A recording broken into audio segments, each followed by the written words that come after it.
About po dun sa mga nagtatanong about sa trabaho na sinasabi ko po, sasagutin ko po lahat yung mga tanong nyo po dito. Tapos yung mga kakailanganing tanungin din, tinanong ko na para isahang sagot na lang po. Sa mga gusto magtrabaho po dito sa Japan, yung mga ibang katanungan at ibang detalye, sasagutin ko po dito sa video na to.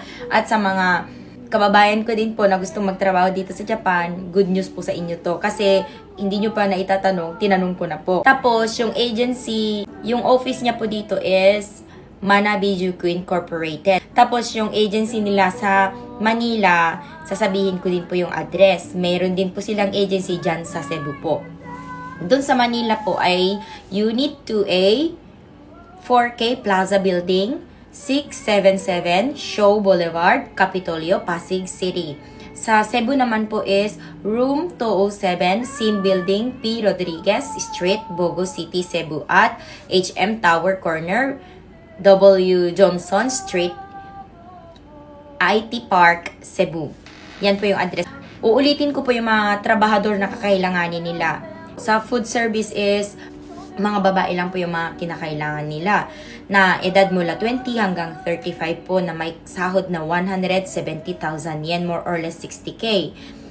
Eto, sa mga lalaki naman ay shipyard, sa shipyard, welding, painting at finishing po. Edad mula 20 hanggang 45 po na may sahod na 180,000 yen. More or less po yan na 60k, depende po sa palitan na ngayon.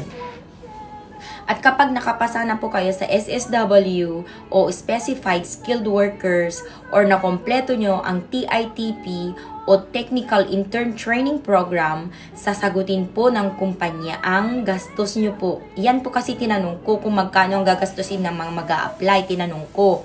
Ngayon, sabi naman ng boss ko, wala kayong gagastusin kasi kumpanya ang gagastos para sa inyo. Wala ding kinakailangan na natapos mo na kurso. Yan din tinanong ko po kung ano yung educational attainment na kinakailangan nila. Wala po. Walang kailangan na natapos mong kurso para makapunta ka at magtrabaho dito. Sinabi niya po yan sa akin. Walang kinakailangan kwalifikasyon sa edukasyon po ang mga gustong pumunta at magtrabaho dito sa Japan. Kung makapasa kayo sa pagsusulit o makumpleto ang TITP or Technical Intern Training Program, maaari na kayong mag-apply agad para sa visa nyo po. At wala po kayong magiging training kasi tinanong ko rin po yan. Bali, actual po na ituturo sa inyo magiging trabaho nyo dito pag nakarating na kayo. Yes, kaya yung mga porsigido po magtrabaho, go na kayo dito.